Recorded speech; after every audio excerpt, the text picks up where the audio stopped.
Hi guys! Today you're going to have a discussion of All Quiet on the Western Front for chapters 3 and 4 and chapters 5 and 6.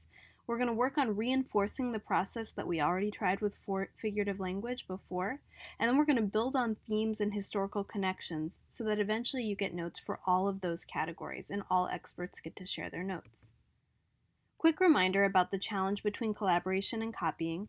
Remember that if you are doing collaboration, you are discussing your ideas, coming to consensus, which means agreement, and then writing down your work together. Copying is when you simply give your work to somebody else to write down, and even worse than that is where you refuse to talk about your ideas with others.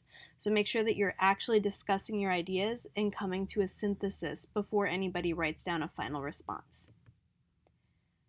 Start your discussion today by doing clarification. I'd like you to compare your timelines for chapters 5 and 6 to make sure that everybody kind of got what happened in each chapter. This is a great time to bring up any of those question marks that you wrote down on your timeline or any sections that were particularly confusing. So that'll sound like, hey guys, which sections were hard to get a gist for, to try to draw those out of your group. Or to ask, hey, what were they talking about on page 56? So feel free to spend some time with your group to clarify those things first. When you're done with clarification, you're going to go into collaboration. And remember that a collaboration is a structured discussion. You're going to start by doing figurative language for chapters 5 and 6, and that's a process that we did already. So a quick review. Person A is the figurative language expert. Person A is going to introduce their figurative language quote for chapters 5 and 6. You've already done chapters 3 and 4. Everyone writes down this quote under figurative language, and then person A will ask the group to discuss. It sounds like this.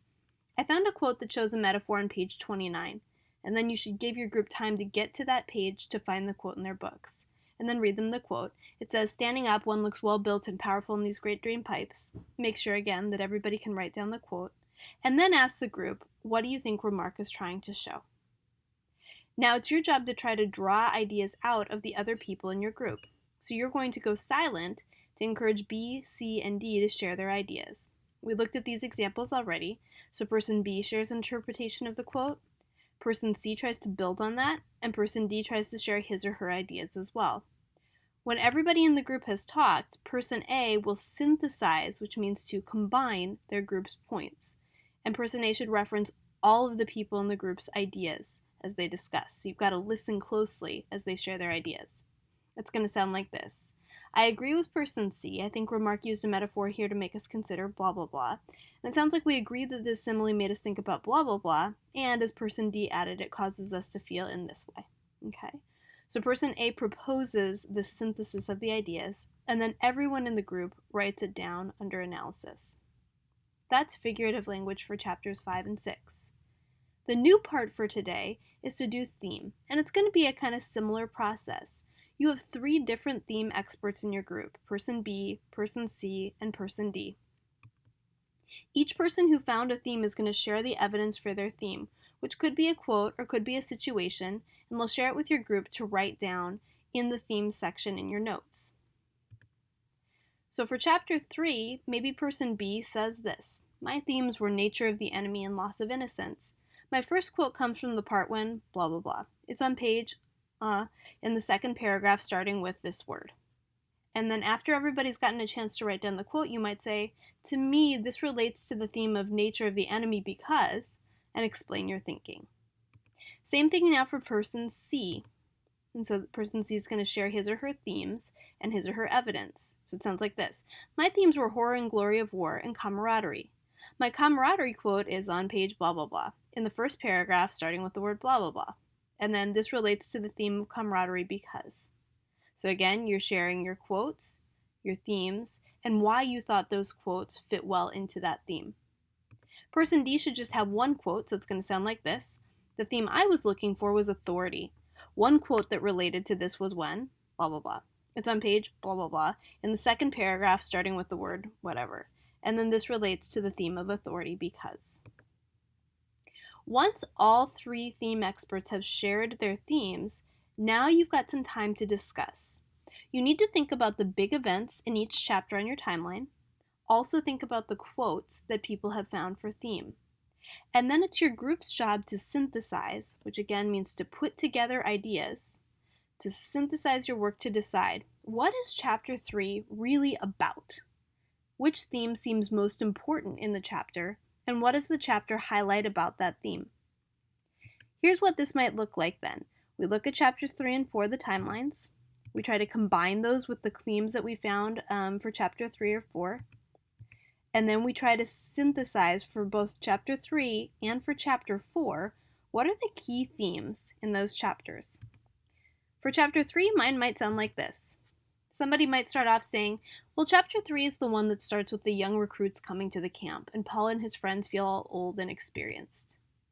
And then somebody else might say, yeah, that was my first gist. And then I have some stuff about how they should fight the war, which were Crop and Cat's ideas, and then all the stuff about how they get revenge on Hemostas. And then maybe another person says, it seems like all of those things are connected to who gets to boss who around, right? And somebody else says, yeah, because Paul and his friends kind of boss around the others, and Hemostas bosses around them, and I guess the generals in government boss around the soldiers to make them go to the war in the first place. And then another person says, oh, that's a cool connection. It's kind of like the quote that I found that says, the army is based on that. One man must always have power over another.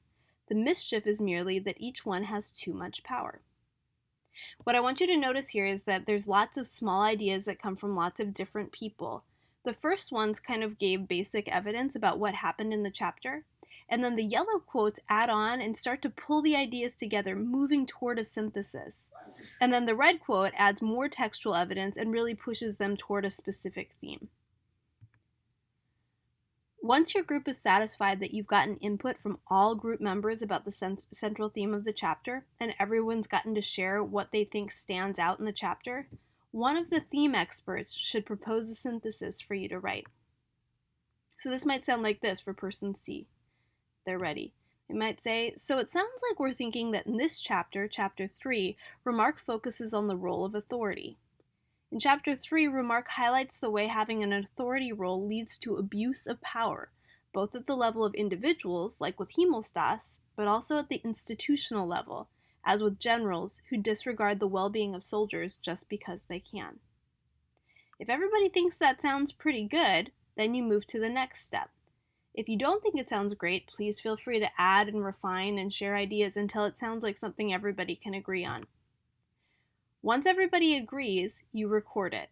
So everyone in the group is going to write down their synthesized theme for the chapter. So we decided for Chapter 3, it primarily serves to develop the theme of authority. And then this was our analysis. Okay, that's the process, so go for it. You're going to repeat this process with themes from Chapter 4, Chapter 5, and Chapter 6. The process is that for each chapter you need to agree on one central theme for the chapter that you think Remark is really trying to push and give evidence for your choice.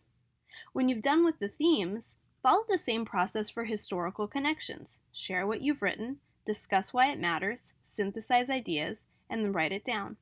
Okay, so what connections was the history expert able to make, and how do those connections help you better understand the text? So here's a reminder. This is what you should have done by the end of the period. You're going to start by discussing the timelines for Chapter 5 and Chapter 6. You're going to write down and record clarifications about what happened. Then you're going to discuss the figurative language for Chapters 5 and 6. And then you're going to write down the synthesized analysis. Then you're going to move into themes, which is a new kind of discussion. And for Chapters 3 and 4 and for Chapters 5 and 6, you're going to write a quote for each theme that you get from your group. And then as a group, discuss and write down a synthesized theme for each chapter. And then last, you're going to do the historical connections for both Chapters 3 and 4 and Chapters 5 and 6. And you're going to write down the connection and how it helps you understand. This chart, which is basically a to-do list for your period, is on our agenda for today at bit.ly/pressenglish1617. That's also where you'll go when you're done.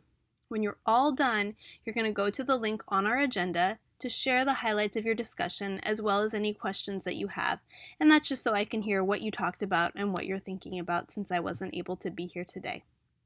If you finish early, go ahead and start reading Chapter 7, which is due, I believe, on Friday or next week. So feel free to get started on that, and I will look forward to seeing you on block.